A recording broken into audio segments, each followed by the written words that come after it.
Good morning students. आज हम लोग प्रारंभ करेंगे भाग 11 केंद्र राज्य संबंध है।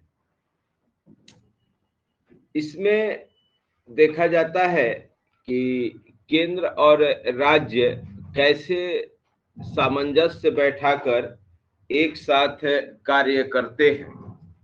एक मिनट जरा सा आप लोग रुकिएगा। कैसे सामंजस्य बैठाकर एक साथ कार्य करते हैं। केंद्र और राज्यों के बीच सामंजस्य बनाने के लिए सारे प्रावधान संविधान में दिए गए हैं।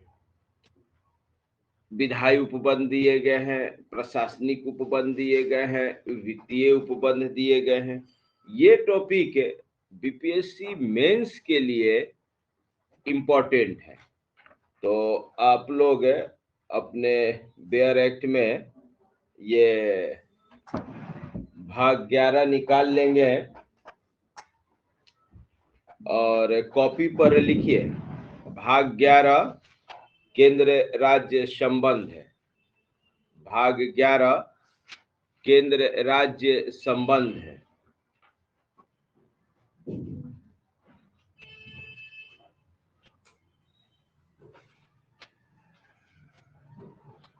भाग 11 केंद्र राज्य संबंध है। कैमरा का कुछ गड़बड़ लग रहा है, कुछ ज्यादा नीचे आज ले रहा है। रोज ऊपर लेता था, आज नीचे पता नहीं कैसे ले रहा है। नहीं, कैमरा भी आज ना कुछ है।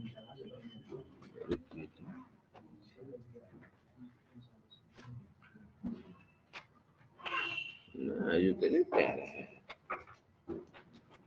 तो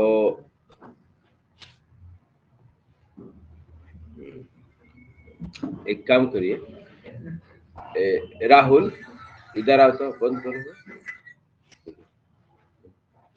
इसको कैमरा को ना थोड़ा सा ऊपर करो तो वहां से ढीला करके बताएंगे। कैमरा को ऊपर करो, आवाज बंद कर दीजिए और करो और हाँ बस करो।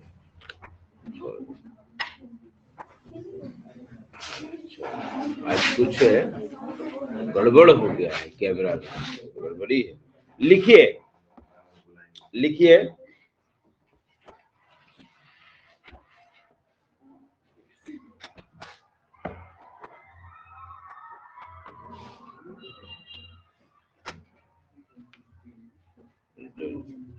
जुलूस निकाला है क्या?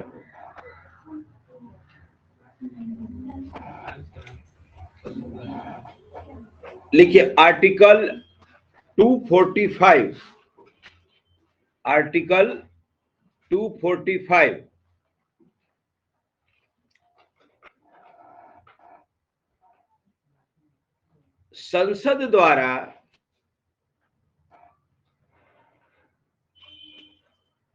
संसद द्वारा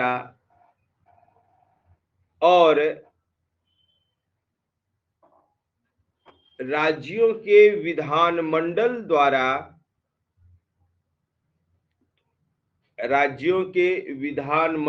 द्वारा बनाई गई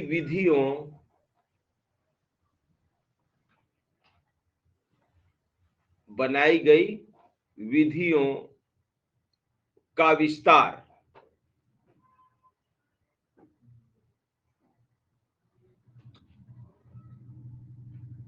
कि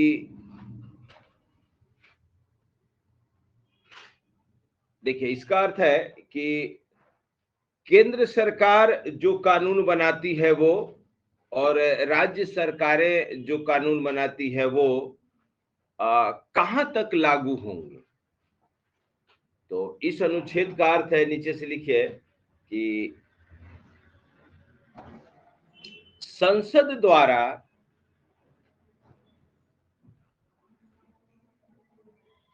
बनाया गया कानून, संसद द्वारा बनाया गया कानून पूरे भारतवर्ष में लागू होगा, पूरे भारतवर्ष में लागू होगा, जबकि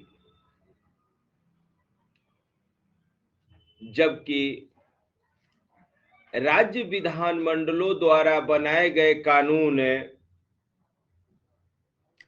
जबकि राज्य विधानमंडलों द्वारा बनाए गए कानून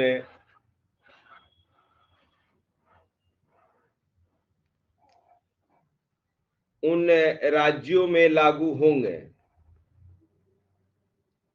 उन राज्यों में लागू होंगे।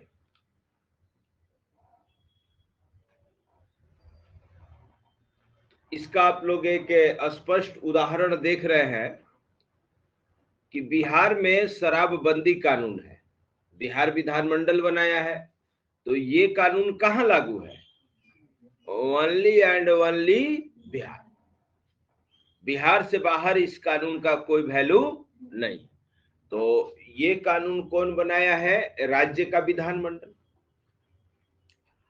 अब देखिए, जीएसटी पूरे देश में लागू है, जीएसटी पूरे देश में लागू है, या संसद द्वारा बनाया गया कोई भी कानून सभी जगह लागू होता है, रेलवे से हो, सड़क परिवहन मंत्रालय से हो, है ना। उसमें कुछ टैग ना हो, टैग मीन से कुछ स्पेशल ना जोड़ दिया जाए कि ये मतलब यहाँ प्रभाव में नहीं रहेगा। तो इस प्रकार हम देखते हैं कि संसद द्वारा बनाई गई कानून पूरे देश में लागू होती है और राज्य विधानमंडल द्वारा बनाया गया कानून केवल उस राज्य में। ठीक है, एकदम अच्छे से केंद्र और राज्य के बीच में तालमेल बैठाया गया है, क्योंकि वो भी सरकार है और ये भी सरकार है, तो दोनों में किसी तरह का कोई वैचारिक मतभेद न हो, कार्यात्मक मतभेद न हो, इसलिए ये सिस्टम अपनाया गया है। अगला लिखे आर्टिकल 246। जो केंद्र सरकार द्वारा कृषि कानून में जो ये भत्ता मिलता है, हाँ, बंगाल में तो नहीं मिलता है। बंगाल गवर्नमेंट अपने यहाँ जैसे कोई संसद कानून बनाती है, अब जैसे जीएसटी ही था, तो जीएसटी को अलग से सुने होंगे कि फलाना राज्य पारित किया, फलाना राज्य पारित किया, जो राज्य अपने यहाँ लागू घोषित किया उसके यहाँ लागू हुआ। तो उसी टाइप से अपना वो उसमें प्रोविजन होगा कि वहां लागू करने के लिए कुछ कानून में होता है, सब में नहीं, कि वहां के राज्य को पारित करना है, खास करके अगर वो राज्य सूची के विषय से संबंधित है तब। इसमें लिखा हुआ है अन्यथा उपबंधित के सिवाय, मतलब जहां ऐसा उपबंध है कि राज्य से भी मतलब अनुमति चाहिए तब। उसमें केंद्र सरकार जो बनाएगा उसमें राज्य से भी अनुमति चाहिए। हाँ, उसमें लिखा रहता है, जिस कानून में ऐसा लिखा रहेगा उसी पे ये लागू होगा, सभी पर। मतलब राज्य पर डिपेंड करता है ना कि राज्य लागू करेगा। हाँ, जीएसटी मतलब लागू है पूरे देश में, पूरे देश में लागू। बिहार गवर्नमेंट चाहेगा तो लागू करेगा, नहीं तो नहीं करेगा। हाँ। तो केंद्र राज्य के बीच मतभेद नहीं हो जाएगा? मतभेद होता है ना, फिर उसको सुलझाया जाता है, उसका उपाय। बंगाल गवर्नमेंट तो मानता ही नहीं है, मोदी सरकार गवर्नमेंट। हाँ, बहुत सारा चीज नहीं तो वैसे चीजों पर वो नहीं मानता है जहां दोनों विषय वो राज्य सूची में है या समवर्ती सूची में है, कि समवर्ती सूची वाले पे तो अपना कर लेगा। कोई ऐसा मामला है जो जैसे भारत सरकार कानून बनाया लेकिन उससे राज्य का हित संबंधित है, तो वहां उनको विश्वास में लेने के लिए ऐसा किया जाता है। ठीक है, अब जैसे इनकम टैक्स कानून है, इनकम टैक्स कानून में राज्य से कोई मतलब नहीं है, राज्य से कोई क्या स्लैब होगा कैसे होगा, जो भारत सरकार तय कर दे वो तय हो गया, समझ गए। लेकिन योजना है कोई, सरकार योजना बनाई, योजना कोई कानून तो हालांकि नहीं है, सरकार योजना बनाई, योजना कोई कानून नहीं है, ध्यान दीजिएगा। तो अब वो योजना वो राज्य लागू करे या न करे, क्योंकि योजना को लागू करने में उस राज्य का भी पैसा खर्च होगा, दोनों का योगदान होगा। तो योजना वाले में मतभेद होता है। बहुत सारी योजनाएं हैं जो भारत सरकार में अगर दूसरी पार्टी है, राज्य में दूसरी पार्टी है तो लागू नहीं होता। अब जैसे देखिए राजस्थान का समाचार सुनिए, गहलोत सरकार का समाचार सुने, बजट वाला, पूरे देश में वो पेंशन स्कीम बंद है, अब उसको पैसा देना है, वो अपना चालू कर दिया, हम देंगे पैसा अपने जगह, हम अपने संसाधन से दें। तो अब राजस्थान के कर्मचारियों का बल्ले बल्ले हो गया कि अभी तक वाजपेयी जी बंद कर दिए थे, वाजपेयी जी बंद कर दिए थे कि अब रिटायरमेंट के बाद पेंशन नहीं मिलेगा, राजस्थान गवर्नमेंट फिर से शुरू कर दिया, उसके देखा इसकी सारे राज्य सरकार बंद कर दिए थे, तो अब अपना राजस्थान में शुरू हो गया, उससे कोई मतलब नहीं। अब इस पर केंद्र सरकार कुछ नहीं कर सकता है, भाई उसका वो मामला है, उसको पैसा देना है, वो अपना समझे, ठीक है। लिखिए आर्टिकल 246 है, आर्टिकल 246 है, संसद द्वारा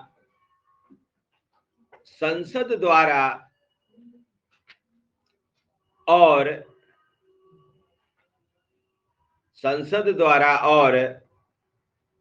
राज्यों के विधानमंडलों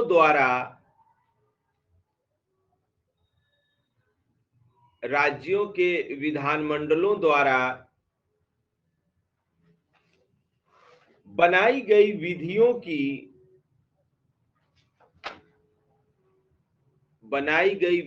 की विषय वस्तु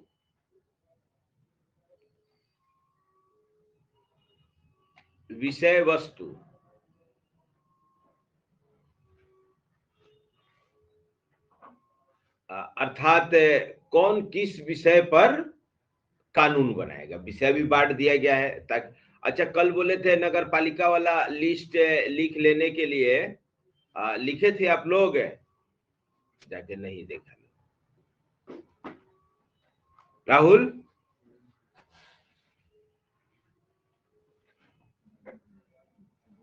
अभी सबसे लिखवाएंगे क्लास खत्म होने के बाद, तो जानते हैं घर का घर हो जाता, कोई नहीं लिखा ना, बताइए, ये नहीं कि घर पे जाके कोई देखा भी नहीं कि पढ़ाई क्या हुआ है नहीं हुआ है? लिखिए, तो विषय वस्तु मतलब सब विषय बांट दिए गए हैं कि कौन किस विषय पर कानून बनाएगा, है ना। तो लिखिए कि संसद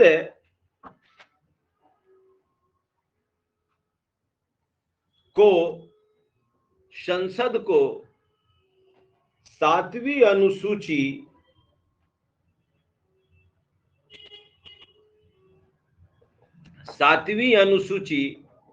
के सूची ए के,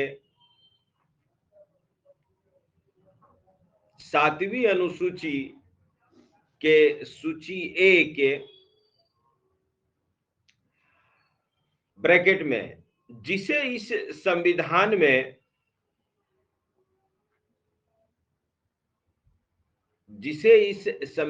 में संघ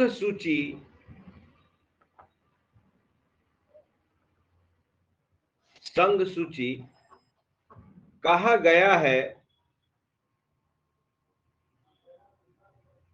ब्रैकेट बंद,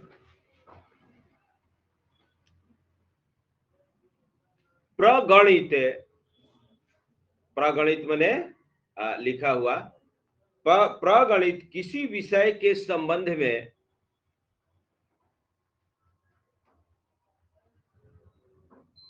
किसी विषय के संबंध में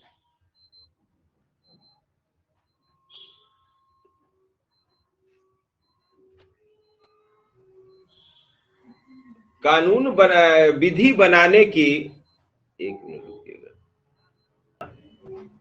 विधि बनाने की अनन्य शक्ति है। अनन्य मतलब अनलिमिटेड।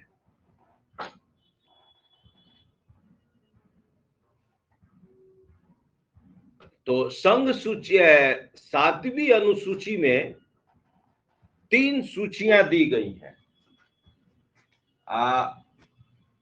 7th शेड्यूल्ड में 3 सूची है, सूची 1, सूची 2 और सूची 3। एक का नाम है संघ सूची, एक का नाम है राज्य सूची और एक का नाम है समवर्ती सूची।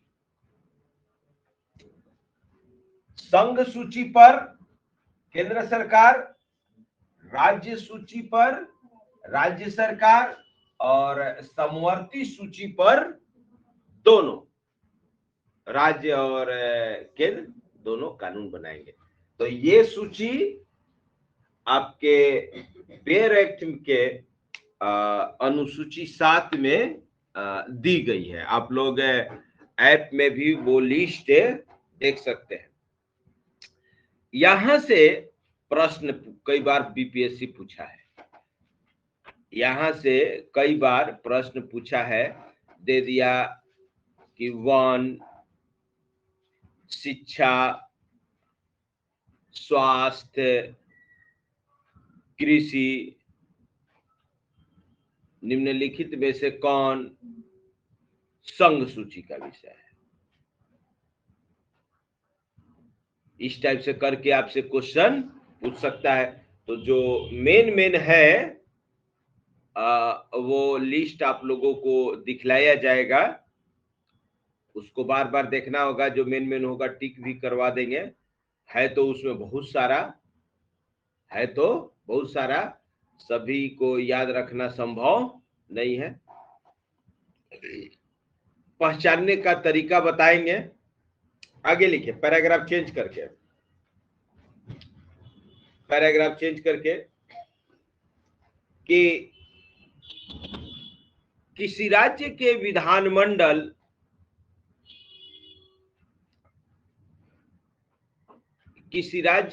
विधानमंडल को 7वीं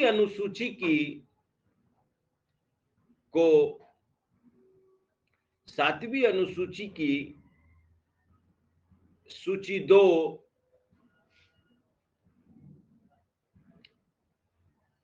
ब्रैकेट में, जिसे इस संविधान में राज्य सूची कहा गया है,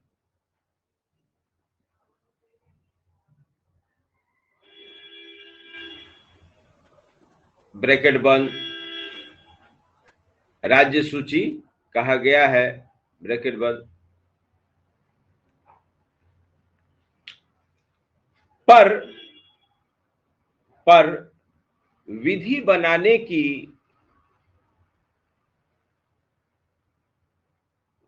अनन्य शक्ति होगी।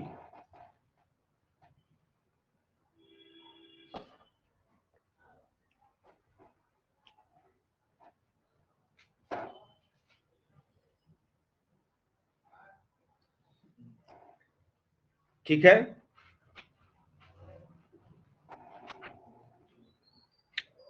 और पैराग्राफ फिर चेंज करके समवर्ती सूची के विषय में लिखिए। देखिए संविधान में क्या लिखा है, लिखिए कि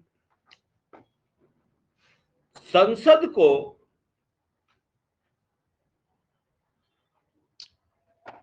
तथा किसी राज्य के विधानमंडल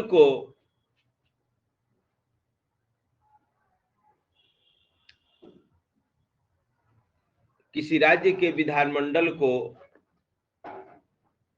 सातवीं अनुसूची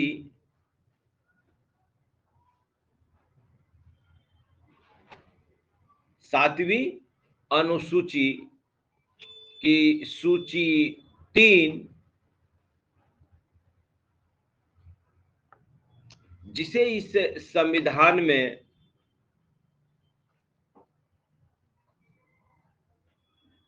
समवर्ती सूची कहा गया है,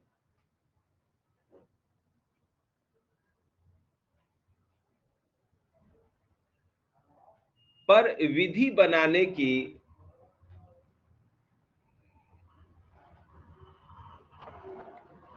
शक्ति होगी।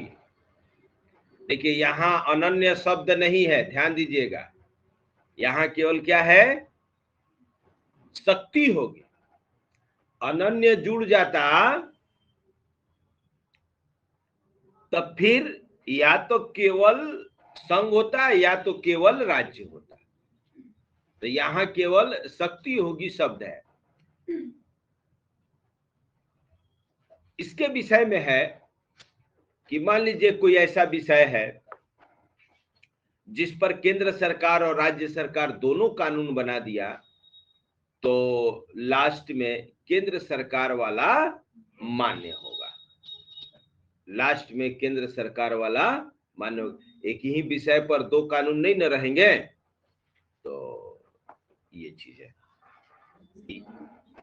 तो संघ सूची, राज्य सूची, समवर्ती सूची में कौन कौन से इंपॉर्टेंट बिंदु हैं या विषय हैं, अभी आपको दिखलाया जाएगा, या देख ही लीजिए तब जाके समझ में आएगा। रुकिए, आप लोगों को दिखला रहे हैं, 1 मिनट रुक जाइए।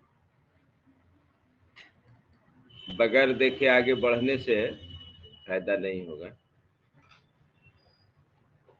आप लोग अपने मोबाइल में टीचमेंट नहीं, संविधान का वो खोल लीजिए, बेयर एक्ट ऐप है ना संविधान वाला, हाँ उसको खोलिए।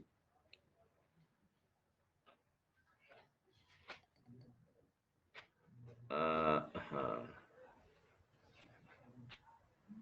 पार्ट 1, अरे इसमें नहीं दिया है, शेड्यूल्ड डाउनलोड ही नहीं किए हैं, शेड्यूल्ड नहीं डाउनलोड किए हैं, बाद में दिखलाएंगे। इसमें शेड्यूल्ड है, डाउनलोड नहीं किए हैं। चलिए कल दिखलाया जाएगा, छोड़ दीजिए, इसको डाउनलोड कर लेंगे। अब आइए आर्टिकल 247, इसका काम नहीं है। हाँ, अब लिखिए आर्टिकल 248, आर्टिकल 248 इसका काम है। अवशिष्ट शक्तियां कहते हैं इसको, रेसिड्यूरी पावर।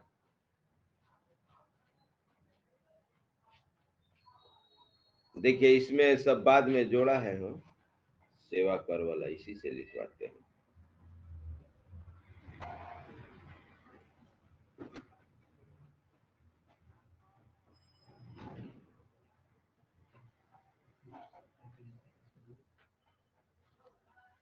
हाँ लिखिए, आर्टिकल 248 अवशिष्ट शक्तियां। देखिए ये चौथा है एक 248 में, सुनिए, जहां तक संभव हो सका है जितने भी विषय हैं उनको संघ सूची, राज्य सूची, समवर्ती सूची में रखने की कोशिश की गई है, लेकिन फिर भी कोई ना कोई विषय छूट ही जाता है। अब जैसे संविधान जब बना था तो उस समय ये सेवा कर नाम का कोई चीज था, जीएसटी नाम का कोई चीज था, नहीं था, इसका कहीं कोई उल्लेख नहीं था, कहीं कोई उल्लेख नहीं है। तो जब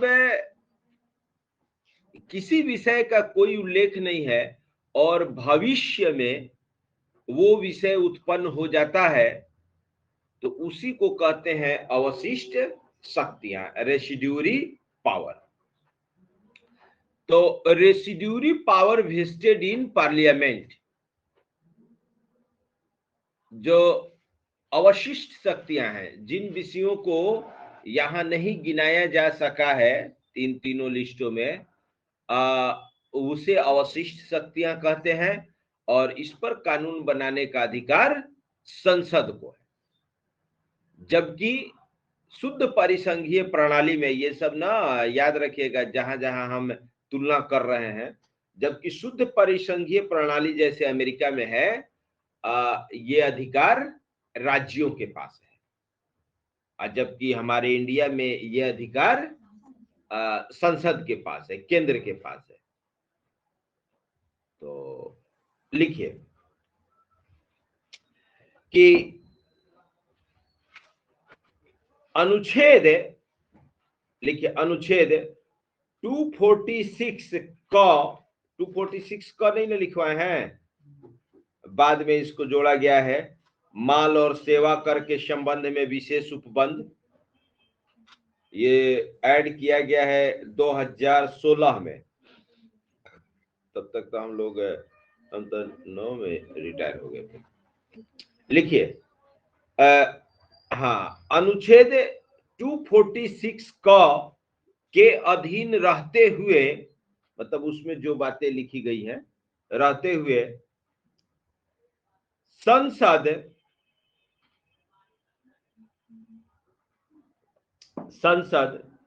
को किसी विषय के संबंध में कॉमा जो समवर्ती सूची या राज्य सूची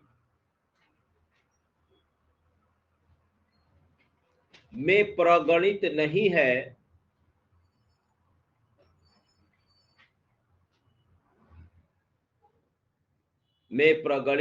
है, कमा विधि बनाने की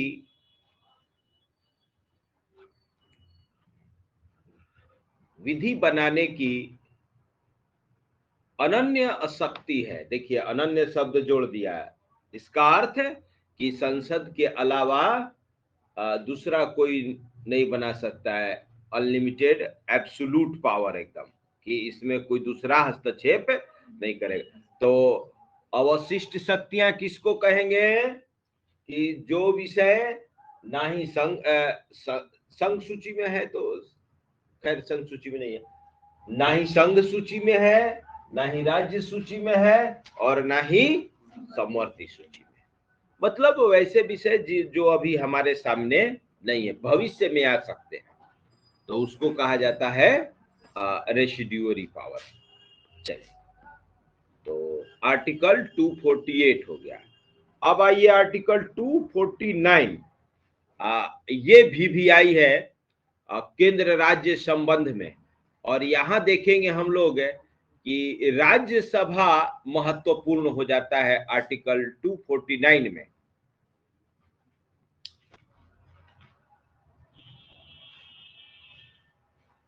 देखिए वैसे तो आप पढ़े हैं या अभी तुरंत आपको पढ़ाया गया है कि राज्य सूची के विषय पर कानून कौन बनाएगा?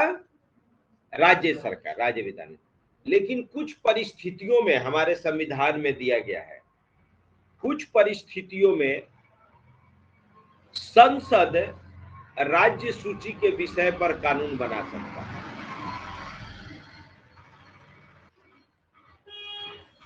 कुछ परिस्थितियों में संसद राज्य सूची के विषय पर कानून बना सकता है। तो वो कौन कौन सी परिस्थितियां हैं आपको याद रखना है। भले बीपीएससी के लिए ये उतना इम्पोर्टेंट ना हो, लेकिन यूपीएससी के लिए इम्पोर्टेंट है। ठीक है। हाँ, परसों दिन एक विद्यार्थी फोन किए कि सर यूपीएससी वाला तो पकड़ में ही नहीं आ रहा है।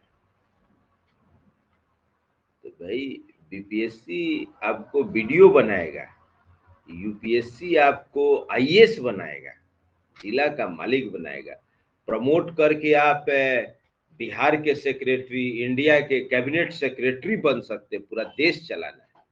तो दोनों के लेवल में अंतर है। तो बीपीएससी के तुलना में यूपीएससी 50-100 गुना ज्यादा है।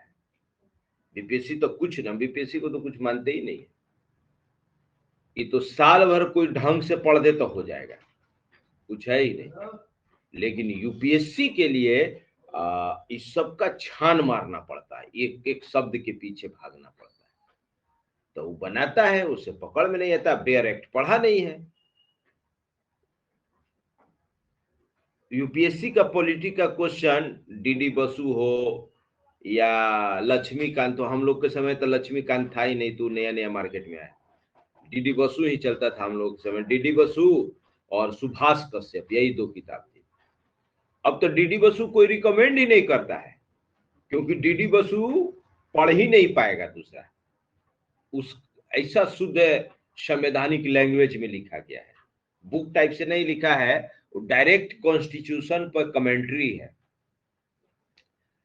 तो जब तक बेयर एक्ट नहीं पढ़ा आदमी, तब तक क्वेश्चन नहीं पकड़ा जाता। जब बेयर एक्ट आदमी थ्रू आउट पढ़ा, जहां जहां वो पूछता था, तब पकड़ा।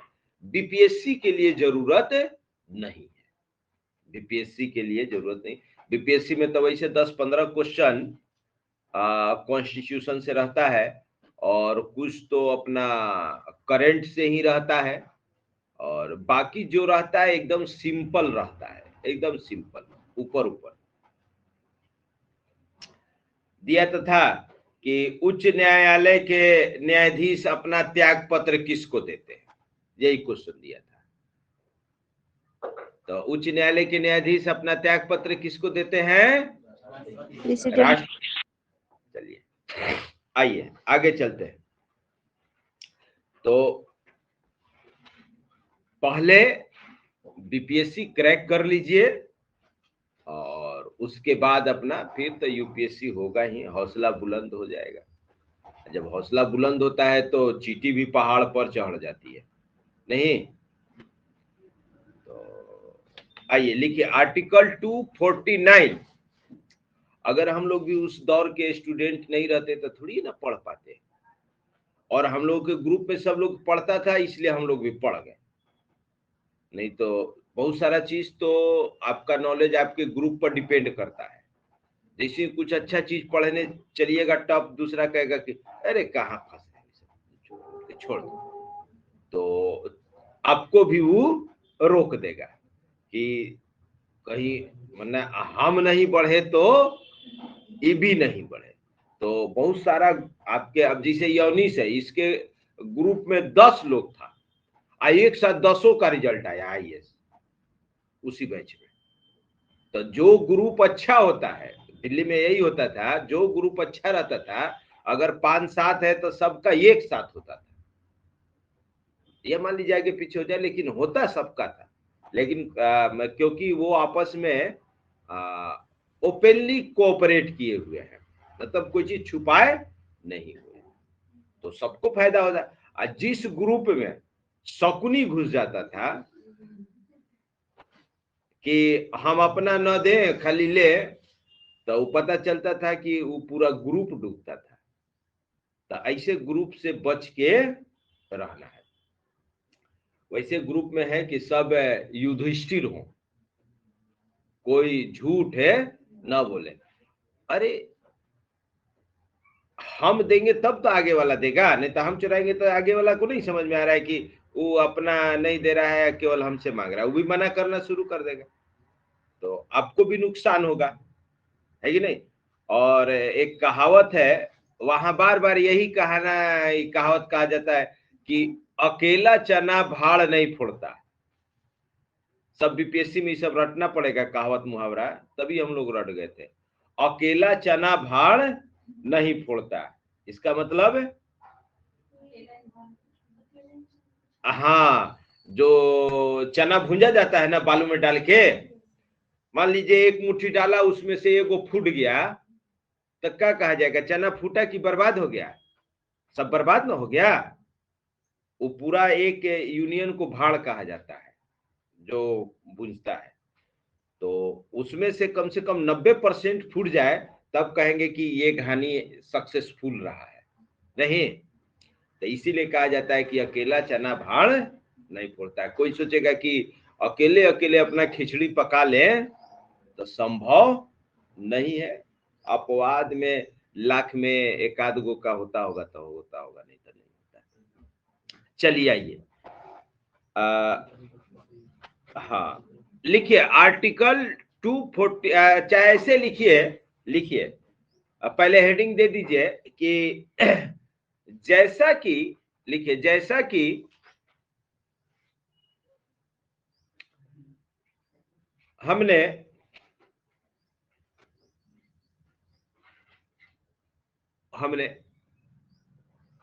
उपर्युक्त प्रावधानों में देखा कि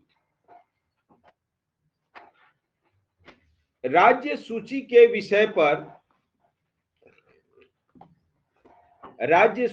विषय पर कानून बनाने की शक्ति या विधि बनाने की शक्ति के विषय पर विधि बनाने की शक्ति राज्य के विधानमंडलों के पास है। राज्य के विधानमंडलों के पास है।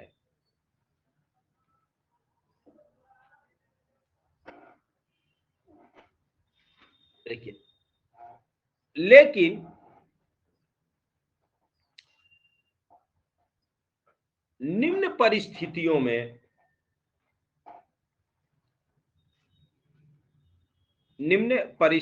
में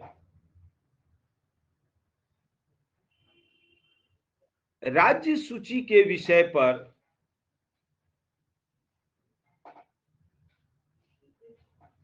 संसद को विधि बनाने की शक्ति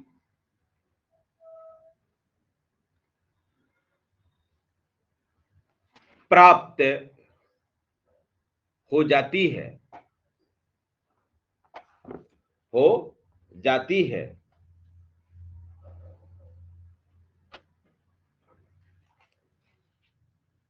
ठीक है। लेकिन ऐसी विधि, ये भी जो, लेकिन ऐसी शक्तियां सीमित समय के लिए होती हैं, माने असीमित समय के लिए नहीं, परमानेंट नहीं। अगर परमानेंट करना होगा तो क्या करना होगा, फिर उस विषय को राज्य सूची से निकाल के संघ सूची में डालना पड़ेगा। अगर परमानेंट करना होगा, हुआ है कई ऐसे विषय हैं कि राज्य सूची से निकाल के संघ सूची में डालना पड़ेगा, तो उसके लिए बड़ा लंबा प्रावधान है, राज्यों की सहमति लेनी पड़ेगी। ठीक है। तो आइए, तो वो कौन कौन सी परिस्थितियां हैं जिनमें संसद को राज्य सूची के विषय पर कानून बनाने का अधिकार प्राप्त होता है। तो पहला आर्टिकल 249, पहला है आर्टिकल 249।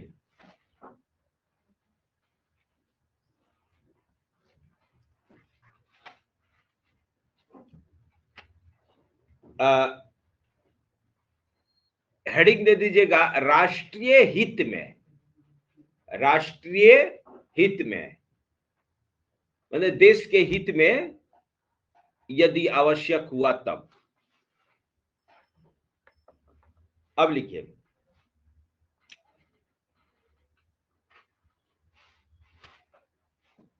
इस अध्याय के, या इस अध्याय के छोड़िए, रुकिए, इसे लिखिए कि यदि, यहां से लिखिए, यदि राज्यसभा ने, यदि राज्यसभा ने अपने उपस्थित, या अपने शब्द को काट दीजिए, राज्यसभा ने उपस्थित और मत देने वाले, उपस्थित और मत देने वाले सदस्यों में से कम, सदस्यों में से कम 2/3 बहुमत, या 2/3 सदस्यों द्वारा समर्थित संकल्प द्वारा, समर्थित संकल्प द्वारा, देखिए संकल्प मतलब कोई ऐसे प्रस्ताव पारित करना, रेजोल्यूशन, ये कोई कानून नहीं है। 2/3 सदस्यों के समर्थित संकल्प द्वारा, मैंने जब उस पर मतदान होगा राज्यसभा में, तो 2/3 सदस्य उस पर अपना अनुमति देंगे, वोट देंगे। ठीक है, क्या हो, हाँ, समर्थित संकल्प द्वारा घोषित किया है कि, घोषित किया है कि राष्ट्रीय हित में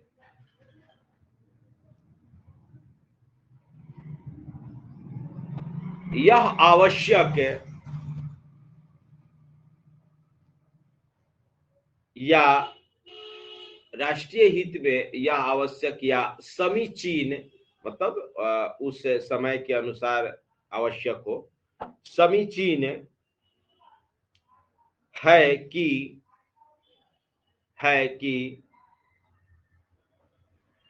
संसद, संसद राज्य सूची में, संसद राज्य सूची में प्रगणित, संसद राज्य सूची में प्रगणित विषय के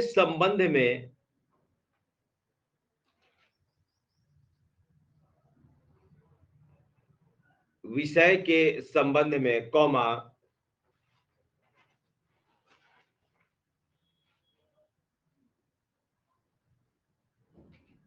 जो उस संकल्प में विनिर्दिष्ट है, जो उस संकल्प में विनिर्दिष्ट है, मतलब जो उस संकल्प में लिखा गया है, जिन विषयों को,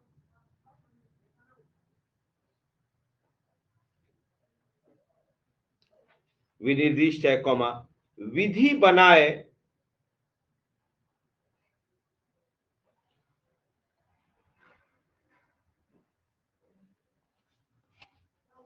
विधि बनाए, तो जब तक यह संकल्प प्रवृत्त है,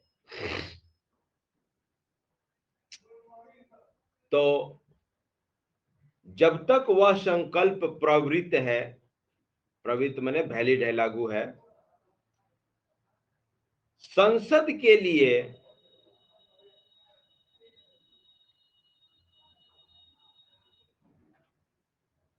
उस विषय के संबंध में, संसद के लिए उस विषय के संबंध में भारत के संपूर्ण राज्य क्षेत्र, भारत के संपूर्ण राज्य क्षेत्र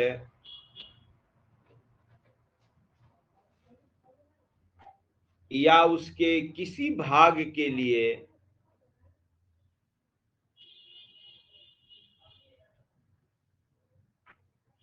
विधि बनाना,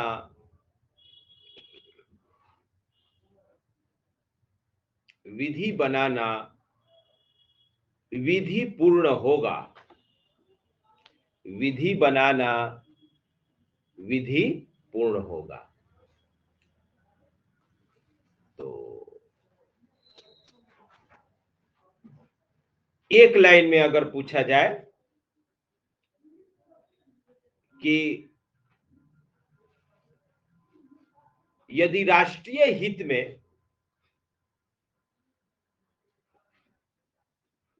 क्वेश्चन लिखिए तो कॉपी पे लिखिए कि यदि राष्ट्रीय हित में राज्य सूची के विषय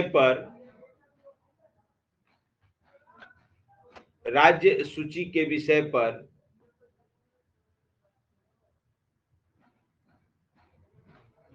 संसद को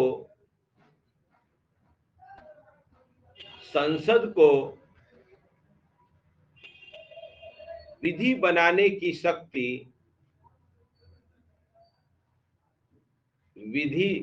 की शक्ति कौन प्रदान करता है? एक मिनट। क्वेश्चन है कि यदि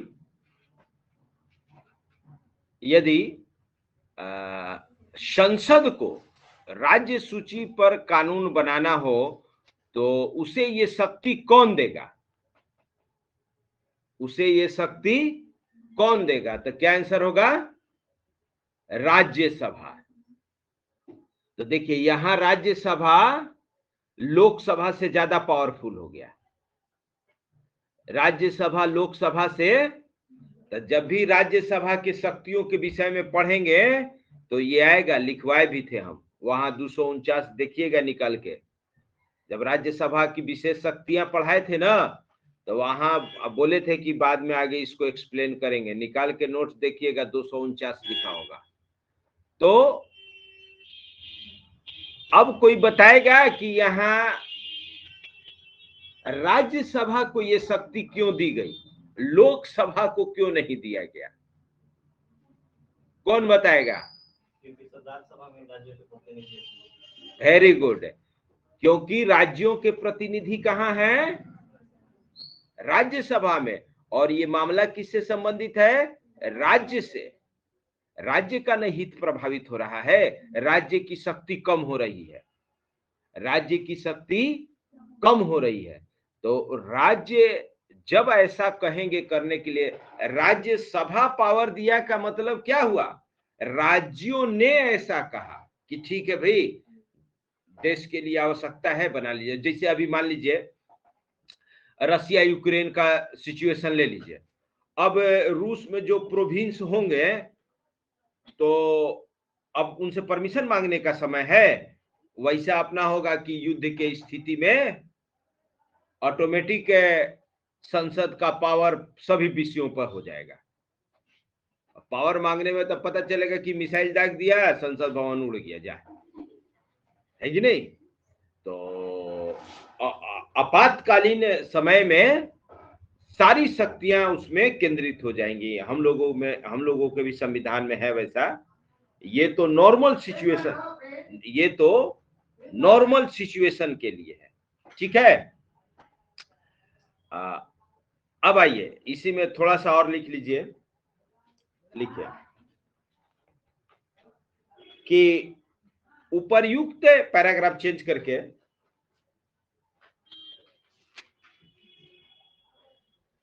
उपर्युक्त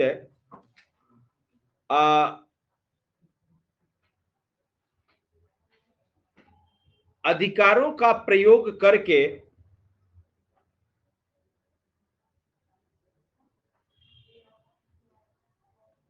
उपर्युक्त अधिकारों का प्रयोग करके पारित किया गया संकल्प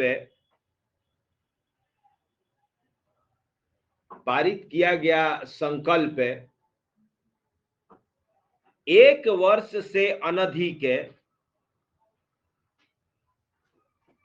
1 वर्ष से अनधिक मतलब नॉट मोर देन 1 ईयर, अनधिक ऐसी अवधि के लिए ऐसी अवधि के लिए प्रवृत्त रहेगा जो उसमें विनिर्दिष्ट की जाए, जो उसमें विनिर्दिष्ट की जाए। तो इस सेंटेंस से क्या क्या अर्थ निकलता है? देखिए, संविधान के जो वाक्य हैं, गागर में सागर है। तो इस सेंटेंस से क्या अर्थ निकलता है? नंबर 1 कि ऐसा संकल्प 1 साल से अधिक के लिए नहीं होगा। ये टेम्पोररी पावर है, परमानेंट पावर नहीं है। पहले ही बताया कि अगर परमानेंटली राज्य सूची के विषय पर कानून बनाना है तो आप उसे राज्य सूची से निकाल के संघ सूची में डाल दीजिए। तो ये 249 जो है टेम्पोररी पावर है। तो ये नॉट मोर देन 1 ईयर, 1 साल से अधिक के लिए लागू नहीं रहेगा। और उस संकल्प में बताया जाएगा कि ये कितने दिनों तक, 6 महीना, मैंने 8 महीना, 9 महीना, 11 महीना, है ना, या 11 महीना 30 दिन कहिए, 31 दिन नहीं पूरा, 12 महीना नहीं, 1 दिन कम करके लिख दे, तक लागू रहेगा। उसके बाद ये खत्म हो जाएगा। ठीक है, चलिए पैराग्राफ चेंज करके लिखिए।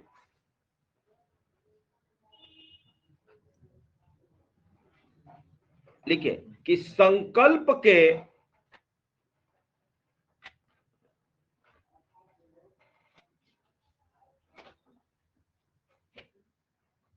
नहीं, रुकिए, इसको ना छोड़ दीजिए, अभी इसको बढ़ाया जाएगा।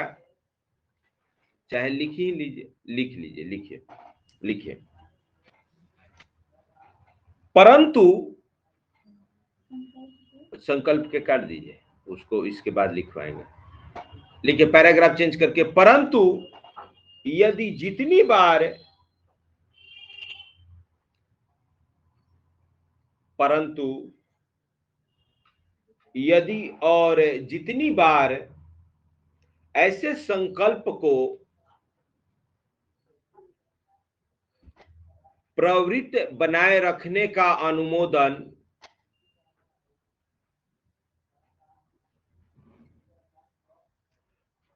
पारित किया जाता है,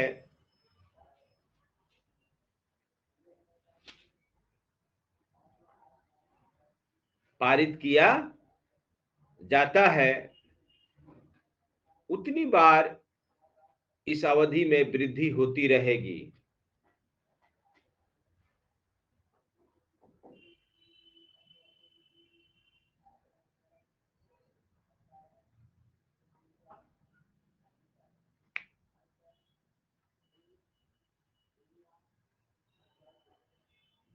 अवधि में वृद्धि होती है। कहने का मतलब यह है कि एक बार में 1 साल से अधिक के लिए नहीं बढ़ाया जाएगा।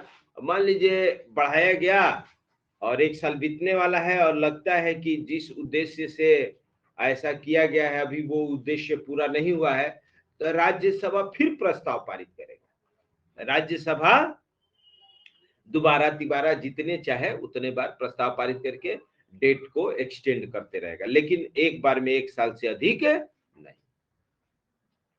अब नीचे लिखिए पैराग्राफ चेंज करके कि संकल्प के प्रवृत्त न रहने के पश्चात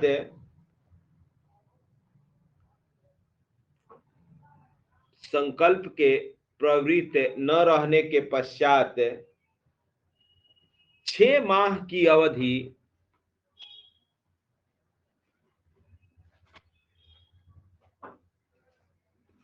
6 माह की अवधि की समाप्ति पर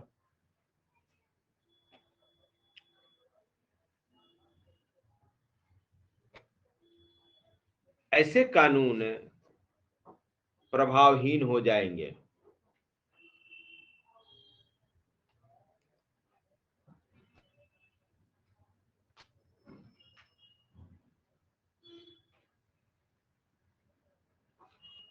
ठीक है। मान लो अब उसको आगे बढ़ाने वाला कोई संकल्प पारित नहीं किया जाता है और कोई ऑलरेडी कानून बनाया जा चुका है, तो जैसे ही संकल्प का टाइम टेबल खत्म होगा, एक्सपायरी डेट खत्म होगा, उसके 6 महीने तक वो कानून लागू रहेगा और उसके बाद वो कानून समाप्त हो जाएगा, स्वतः समाप्त हो जाएगा, फिर वो वैलिड नहीं रहेगा। तो चलिए आज की सेवा यहीं पर समाप्त करते हैं। आपका दिन शुभ।